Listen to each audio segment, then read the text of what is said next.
পৃথিবীতে সবচেয়ে হতভাগা নারী বা পুরুষ হলেন তারা যারা অন্যের সামনে নিজের স্বামী, স্ত্রী বা নিজের পার্টনারের বদনাম করে।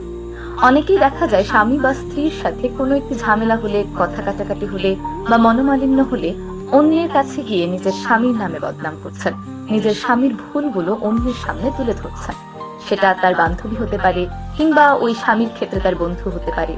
আমরা অনেক সময় অন্যের কাছে রাগের মাথায় এই কথাগুলো বলে নিজের রাগটা হালকা করতে চাই, রাগ প্রশমিত করতে চাই।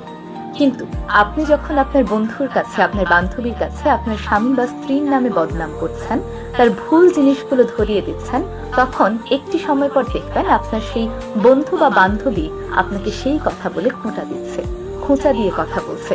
তখন কিন্তু সেই জিনিসটি আপনার সহ্য হবে না। বস্তুত পৃথিবীতে সকল মানুষেরই ভালো এবং খারাপ দুটো দিক আছে।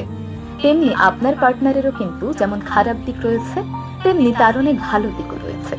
প্রয়োজনে তার ভালো দিকগুলো তুলে ধরুন, ভালো দিকের প্রশংসা করুন, কিন্তু তার খারাপ দিকগুলো, খারাপ গুণগুলো কখনোই অন্যের সামনে তুলে ধরবেন না। তাহলে আপনার এই দুর্বলতাটিকে অন্য মানুষ আঘাত করার জায়গা হিসেবে বেছে নেবে।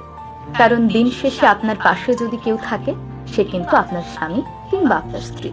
অর্থাৎ আপনার বিপদে আপদে, ভালো সময়ে খারাপ সময়ে আপনার সঙ্গী হিসেবে কিন্তু আপনার স্বামী বা স্ত্রী সবসময় থাকবে।